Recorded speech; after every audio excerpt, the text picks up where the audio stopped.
আষাঢ়ী পূর্ণিমা উপলক্ষে বৌদ্ধ মন্দিরগুলোতে চলছে ধর্মীয় আচার অনুষ্ঠান। রাঙামাটি এবং খাগড়াছড়ির বৌদ্ধ বিহারে ভক্তরা প্রার্থনা, গুরুভক্তি, বুদ্ধপূর্তি স্নান, শঙ্খদান, হাজার প্রতি প্রজ্বলন, পঞ্চশীল গ্রহণের মতো আরও কিছু ধর্মীয় আচরণের মধ্য দিয়ে দিনটি পালন করছে। সহকর্মীদের তথ্য এবং ছবিতে বিস্তারিত।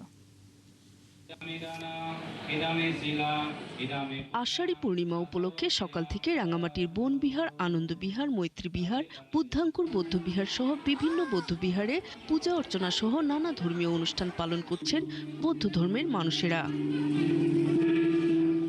ভক্তরা বলেন, ধর্মমতে আষাঢ়ী পূর্ণিমা অত্যন্ত তাৎপর্যপূর্ণ একটি দিন। এদিন মহামানব সিদ্ধার্থ গৌতম মাতৃগর্ভে প্রতিসন্ধি গ্রহণ করেন। তাই এদিনে তারা সমবেত প্রার্থনা, চিবরদান, গুরুভক্তি, মঙ্গল প্রদীপ প্রজ্বলন সহ নানা অনুষ্ঠান পালন করেন। এই দিনটাকে গুরুত্ব সহকারে চিন্তা করেন এবং অনুসরণ করেন। তার মধ্যে বিশেষ করে মনকে বাহির্মুখী না করে মনকে অন্তর্মুখী করে তারা বিবিধ পুণ্যের কাজ করে। খাগড়াছড়িতেও বৌদ্ধবিহার, গোলাবাড়ি আর্য অরণ্য, ভাবনা কুটির সহ বিভিন্ন বৌদ্ধবিহারে চলছে নানা কর্মসূচি।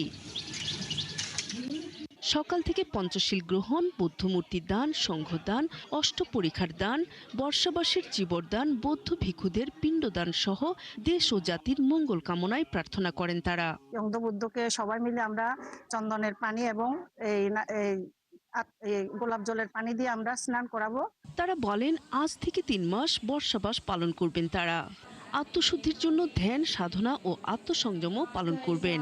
এমনকি নিজস্ব বৌদ্ধ বিহারের বাইরে অন্য কোনো বিহারে রাত্রি যাপন থেকে বিরত থাকবেন তারা।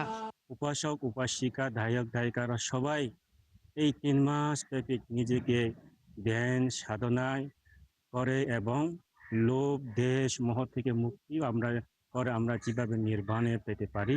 আষাঢ়ী পূর্ণিমা বৌদ্ধ ধর্মাবলম্বীদের একটি অত্যন্ত পবিত্র ও গুরুত্বপূর্ণ ধর্মীয় দিন, যা তথাগত গৌতম বুদ্ধের জীবনের 5টি ঐতিহাসিক ঘটনার সাথে জড়িত। এই দিনে বৌদ্ধরা বিশেষ পূজা, প্রার্থনা ও দান কার্য করেন। নূর তাজমিন নীর, 71।